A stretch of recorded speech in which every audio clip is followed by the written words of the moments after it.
네, 손현준 캐스터 수고했습니다. 예, 오늘 기관의 눈으로 또 연결하겠습니다. 코로나 확산세.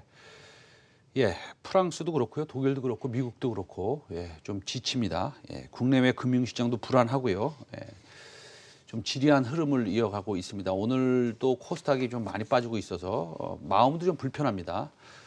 그래서 특별히 오늘은 두 번째 기관의 눈에서는 마켓, 시장을 객관적으로 좀 분석하고 우리가 좀 마음이 아프더라도 좀 정확한 말씀을 좀 해주실 분을 모셨습니다. 예.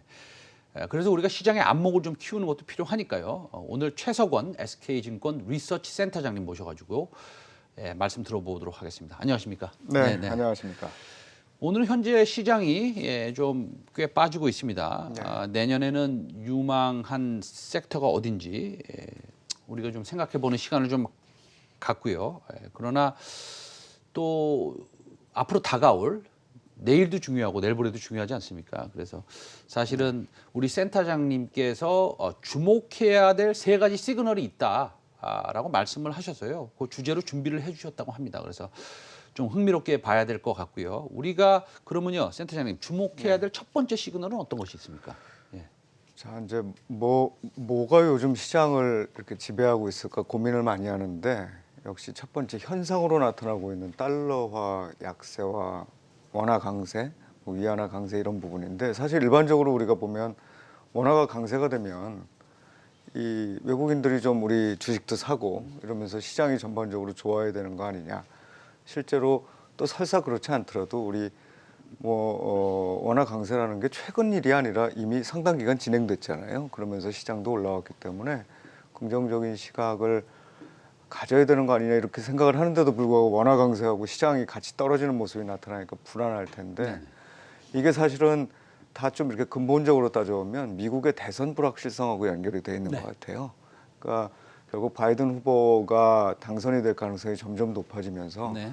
점점 미국이 어찌 보면 예상보다 더 많은 정책을 쓰는데 더 많은 정책을 쓰면서 나타나게 되는 어떤 통화의 약세 이런 부분에 대한 우려감들이 있다는 거죠. 그래서 돈을 더 많이 쓴다는데 그게 나쁜 거냐? 나쁘지 네네. 않은 거죠. 그런데 결국은 정책 불확실성이 그만큼 커지게 되고 그에 대한 시장의 신뢰를 얻을 수 있을 거냐에 대한 믿음을 확보할 때까지는 좀 불안감이 이어질 수 있다는 생각이에요. 그래서 대선 결과가 어떻게 나타날 것인지, 그 다음에 민주당이 어떤 스탠스로 정책을 취해갈 것인지가 좀 더 확실해지기 전까지는 좀 그런 모습들이 나타날 수 있다. 반면에 이제 이게 말씀드렸다시피 계속 나쁘게 봐야 될 거냐면 그런 건 아닌 거라고 보는 게 결국 돈을 쓰면서 나타나는 현상일 거기 때문에 이번 대선 이후 연말까지는 조금 이런 부분에 대한 우려들은 사라지지 않을 거라고 생각을 하고 있습니다.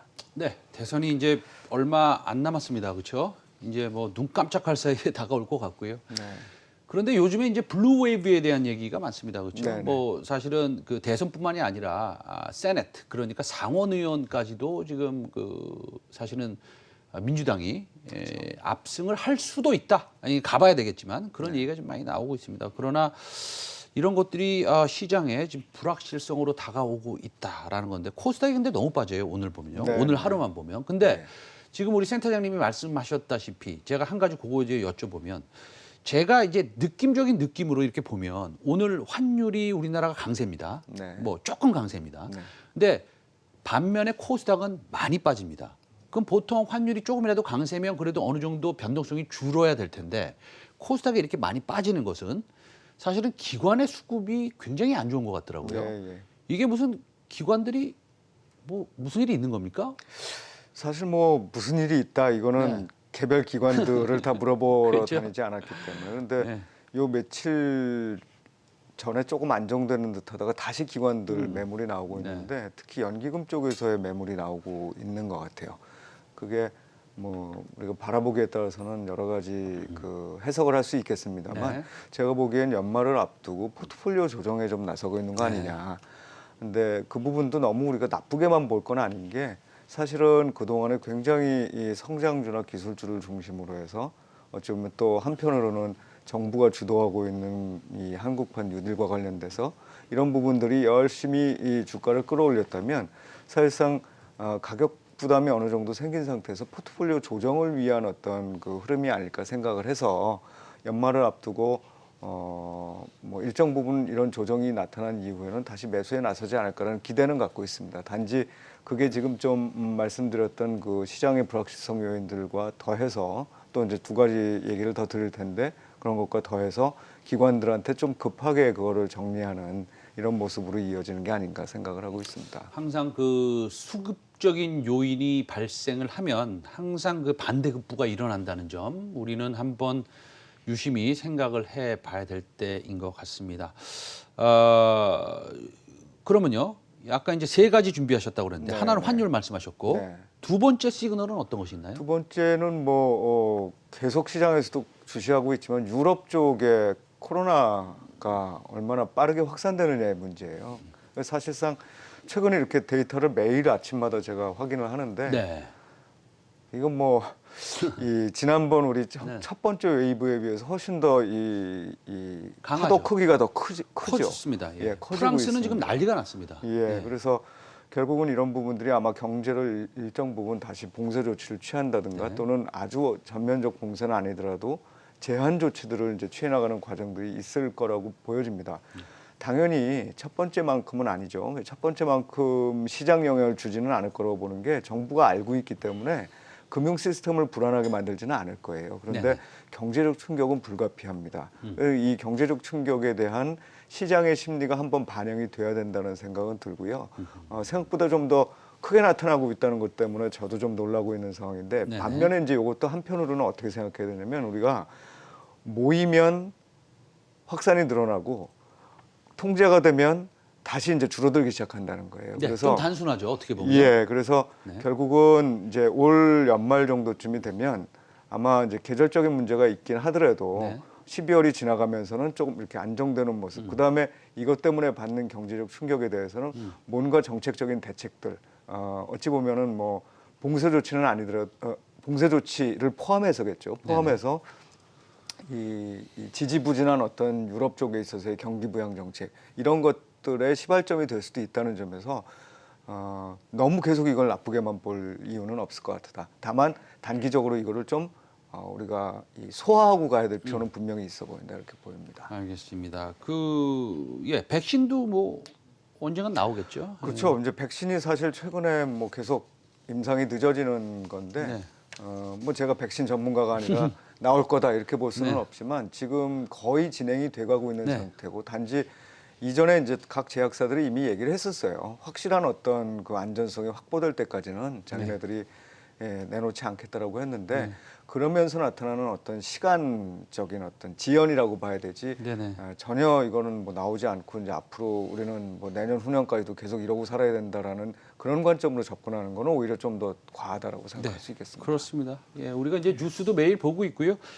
그 러시아에서는 두 번째 백신이 승인이 됐고요. 네. 예, 그렇기 때문에 우리가 좀 기다리면 될 것으로 보긴 합니다만 사실은 하루하루가 요즘에는 조금 힘든 상태이기 때문에 저희가 사실은 좀 리스크 관리를 해야겠다라는 말씀을 다시 한번 말씀드리면서 우리 최석원 센터장님한테 세 번째 키워드는 어떤 네. 것인지 한번 여쭤보겠습니다. 세 번째 키워드는 내년 네. 성장이에요. 네. 그러니까 결국은 이 상황이 이렇게 되니까 내년 성장에 대한 자신감들이 좀 떨어지는 것 같습니다. 그래서 우리 뭐 실적과 관련된 얘기들도 좀 네. 이따가 나누겠지만 실적이라는 게 사실 지금 실적도 중요하지만 주식시장에서는 앞으로의 실적이 중요한 거잖아요. 네. 그런데 이제 내년도에 이 정도쯤의 정상화가 예상된다고 봤다가 네.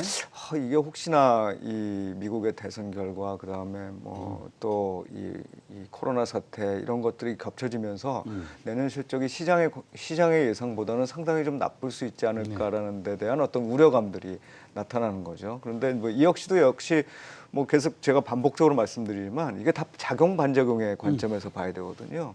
그 성장이 낮아지면 성장이 낮아지는 만큼 정책을 또 쓸 거고 네네. 그 정책의 효과가 과연 있을 거냐? 제가 보기에는 뭐 시장 신뢰가 없어져서 정부가 돈을 못 쓸 거냐? 제가 보기엔 그러지 않을 거예요. 돈을 계속 쓸 겁니다. 그런데 그런 부분들이 결국은 백신의 개발과 더불어서 작동을 하게 되면 우리가 지금 생각하는 것보다 내년 성장이라는 게 오히려 더 좀 빠르게 진행될 수 있기 때문에 그 부분도 지금 소화를 하고 가야 되는 것이지 이거를 굉장히 장기적으로 이어질 거라고 보는 거는 그건 좀 제가 보기엔 과하다라고 보고 알겠습니다. 어쨌든 좀 약간 시장 성장률이나 데이터들이 좀 잘 안 나온다 싶으면 또 그에 맞는 정책이 나올 수 있다라는 점에서 우리가 너무 비관적으로 바라볼 필요는 없다라는 말씀을 하시는 건데 제가 준비된 질문 아니지만 이거 하나 여쭤보고 싶어요. 그 대선이 만약에 트럼프가 이거 뭐 만약입니다. 네. 예, 근데 이제 바이든이 승리를 한다면 네. 그러면 트럼프가 대선 불복을 하면 네. 시장에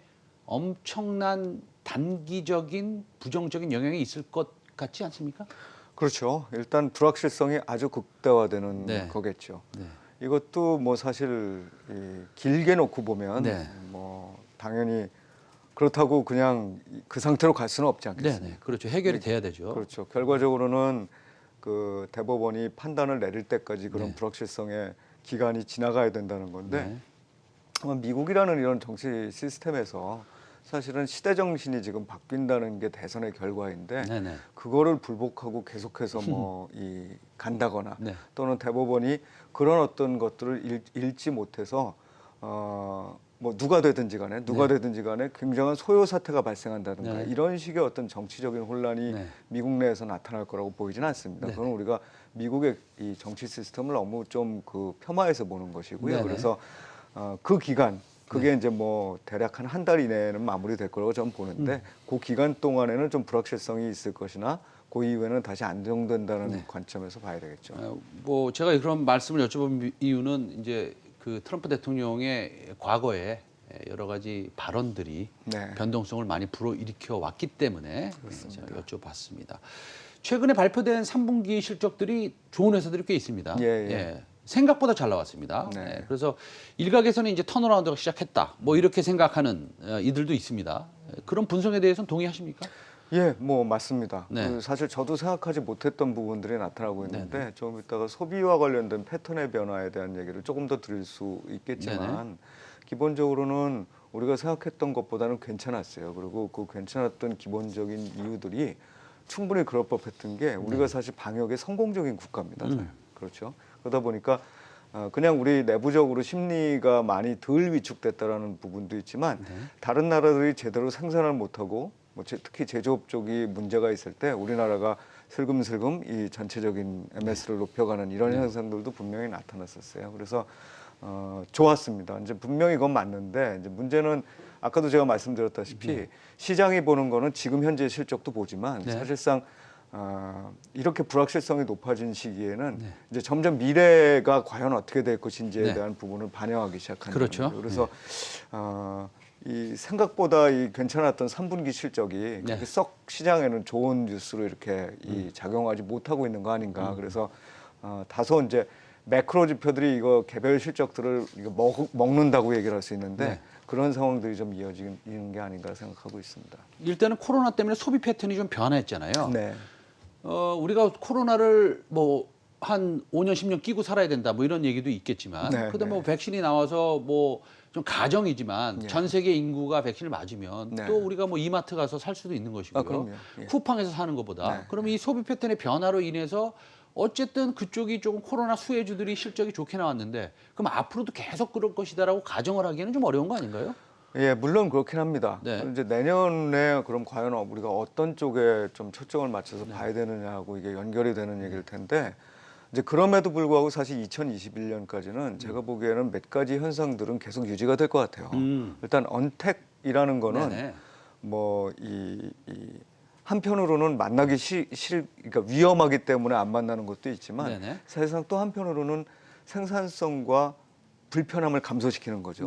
그런 측면에서 좋아지는 점도 있고 이제 그런 부분들에 대해서는 이미 다 알고 있다는 거죠. 그렇죠. 뛰어나가서 사는 것보다도 그냥 클릭 몇 번으로 사는 게 편하다 이 말씀이시죠? 맞습니다. 그러니까 할아버지들도 다 이제 하죠. 인터넷 쇼핑을 하시게 되는 것이고 뭐 그런 부분들은 또 한편으로는 시장도 알고 모두 다 알고 있는 건데 그밖에 변화들도 좀 일어났잖아요. 이번에 보면은 그 제가 요즘 이제 집에서 보면 이 쓰레기장에 왜 쓰레기들이 가전제품들이 나와 있는데 굉장히 많은 가전제품들이 나와 있어요. 아, 네, 그렇습니까? 예, 그러니까 이제 결국은 뭐냐면 요즘은 이제 그거를 다 이렇게 수거를 해주니까 나와 있는데 상당히 많은 그런 가전제품의 교체 수요들이 있더라. 뭐 심지어는 이 재택근무라든지 아니면 집에서 수업을 하는 그런 경우들이 많아지니까 이 복합기조차도 바꾸는 이런 현상들, 또 집에서 많이 생활을 하다 보면은 약간 불편하다고 느끼는 점, 뭐 이런 점들을 해소하기 위한 어떤 소비들이 일어나고 있다는 것도 분명한 것 같고요. 네. 그다음 또 한 가지는 이게 로컬리즘이라는 걸 굉장히 강화시키고 있거든요. 네. 로컬리즘이 결국은 전 세계 여행을 다니던 게 국내로 국한되는 거. 네네. 그다음에 국내에서도 여러 군데 저 멀리 다니던 게 네. 요 근처로 가는 것들이거든요. 거기에 수혜를 보는 것들이 또 상당히 생길 수 있다라고 봅니다. 그래서 결국은 이제 이런 부분들이 내년에도 지속될 거라고 보기 때문에 이건 네. 바뀌지 않을 거라고 생각하고, 또 이제 마지막으로 제가 좀 하나 더 지적을 드리고 싶은 건, 네. 말씀을 드리고 싶은 건, 저는 사람들을 상당히 이제 믿어요. 어떠냐면 옳은 행동을 하려고 노력한다는 거죠. 네네. 이번에 테슬라의 주가 상승이라든지 전기차의 급속한 확대도 네. 결국 우리가 이전부터 네. 이 환경에 대한 이슈를 생각을 많이 하고 전기차를 뭐 그래서 뭐 할 거다라고 했지만 느리게 됐잖아요. 근데 이번에 바이러스가 창궐 하면서 어떤 식의 생각들을 갖는 것 같냐면, 이게 결국 사람들이 환경을 오염시키고 문제를 일으켰기 때문에 나타나는 현상이 아니었느냐. 아하. 그런 것들이 좀 기업 깊게 들어가시네요. 측면에서도, 그렇죠. 기업 측면에서도 네네. 또 개인 측면에서도 뭔가 좀 더 에코적 또는 환경적인 측면에서 이 어찌 보면 이 소비를 하게 되는 네네. 이런 환경으로 바뀌어가는 거 아닌가 싶어요. 그게 결국은 우리나라로 보면 그린 뉴딜이고, 그러니까 아까 시대 정신이라는 말씀을 드렸는데, 그 미국의 바이든 후보가 이 그린 에너지 뭐 이런 쪽 환경 문제를 들고 나온 것도 이게 결국은 사실 시대 정신에 맞고 있기 때문에 지금 현재 지지율이 높아지고 있는 부분도 상당히 그런 부분을 반영하고 있는 것 같아요. 그러면 내년에 우리가 볼 수 있는 부분은 지금 말씀드렸던 그런 소비 패턴의 변화에 적절히 잘 적응한 기업들, 물론 뭐 때때로 그런 거 이외에도 구조조정을 잘해서 잘 되는 데도 있겠지만, 우리가 산업적 변화를 본다 그러면 말씀드렸던 뭐 환경이라든지 또는 그 로컬리즘의 이 부분이라든지 또는 또 홈코노미라고 그러죠. 홈코노미에 대한 부분이라든지 이런 것들에 맞춰진 제품을 만드는 기업들의 실적은 계속해서 좋아질 수밖에 없다고 봅니다. 그러면은 뭐 바이든 대통령의 지금 당선 가능성이 높아지고, 그다음에 지금 여러 가지 이제 좀 약간 철학적인 얘기를 하셨는데 환경에 대한 이슈도 있고. 근데 테슬라가 요즘에 조금 흔들리는 것 같은데요. 그 제가 아주 좀 민망하지만 핀포인트 해가지고, 왜냐하면 우리 시청자 여러분들이 지금 보시고 계시기 때문에 한 가지 아주 간단한 질문을 하겠습니다. 테슬라는 지금 팔아야 됩니까? 아니면 들고 넘어가야 됩니까? 그 대통령 선거 이후로? 저는 들고 견뎌야 된다고 생각합니다. 들고 견뎌야 된다고 생각하십니까? 그러니까 결국은 이 특징을 보면 우리가 지금 뭐 아마존도 마찬가지고 애플도 그렇고, 제가 이제 해외 기업 같은 경우에는 저희 쪽에서 개별 분석을 안 하기 때문에 자유롭게 이제 말씀을 드릴 수가 있는데, 올라가는 패턴을 보면 항상 비쌌었어요. 항상. 그렇죠. 그 얘기는 뭐냐면 비싼 거에 대한 해소를 실적의 증가로 메워주는 형태거든요. 그래서 물론 뭐 너무 비싸졌다 이렇게 생각하시는 분들 많을 거예요. 그런데 우리 처음에 애플이 이 아이맥인가요? 아이맥을 만들 때 여기가 에어팟을 만들 거라고 아무도 상상을 못했었을 겁니다. 그런 측면들을 고려해야 된다고 봅니다. 알겠습니다. 오늘 그 최성원 SK증권 리서치센터장님 오늘 말씀 많이 해주셨고요. 좋은 얘기 너무 많이 해주셨습니다. 자주 좀 뵀으면 좋겠습니다. 오늘 말씀 잘 들었습니다. 감사합니다. 고맙습니다.